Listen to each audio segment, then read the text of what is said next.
洗手间。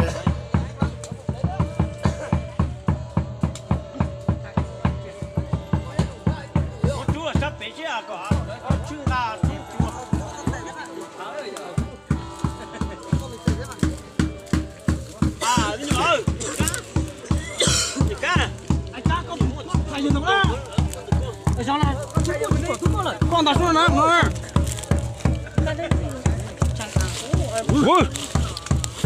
哎呀，这个什么？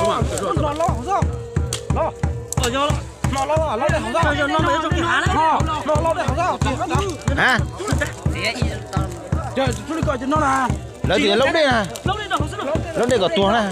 Chả có cái máy đi mà ta hàng cái. Ấy sao tiền cái máy quay đi.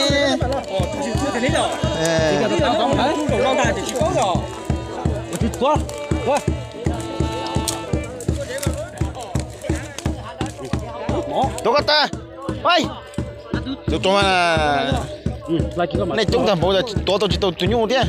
Ô, lo để xin đầu cú lọt tàu à. Giờ chín kinh tế, anh kinh tế tôi nhung chỉ phốt tôi nhung. Chỗ ta chả cần cái cú xì là. Kiểu mà. Này còn nên chơi quá rồi mà chỉ tao tao lo không? Ủa chúng nó sao? Chúng nó sao nhung nào? À. Ôi chả thấy thử tiếp về tiếp chơi tiếp chúng nó.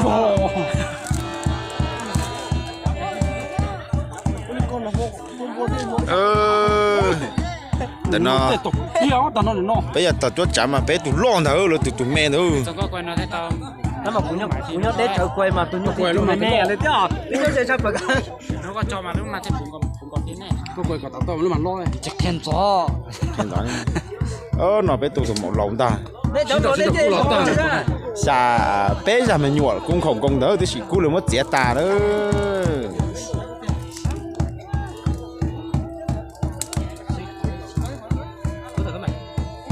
Đây.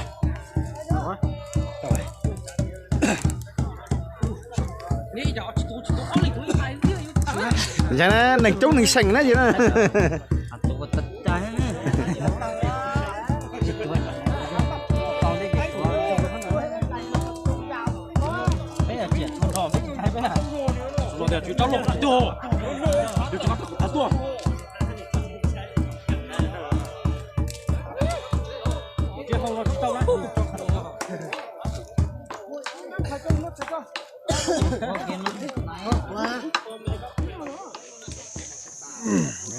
Nó kể tôi một tọt tôi đó.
Để cái sang á tê à cái gì vậy Đúng ấy tụi nó đấy.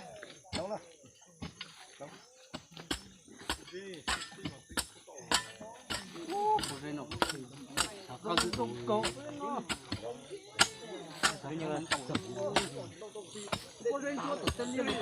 tờ này cho nó tổng khánh ta mà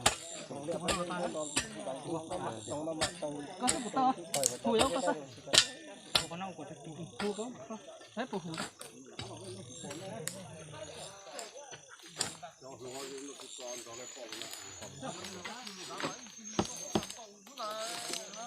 mà bây giờ lộn thế thì của nó khác nên mà cái thế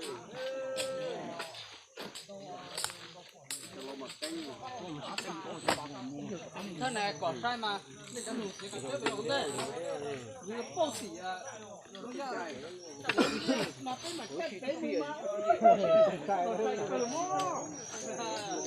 tiền chỉ mà tròn đâu phân đá thì cho nó để cho anh cứ nhiều bé là mà cứ chạy nhiều nên giá mà đeo đó là cái cả một mà tìm ba đó à tìm mà lò mà có những một tàu thì cái giá mà ôi cái thứ chết đấy không lò nào còn thế nó cho nó lại mà cứ từ từ tìm ra đến giải cứu nhớ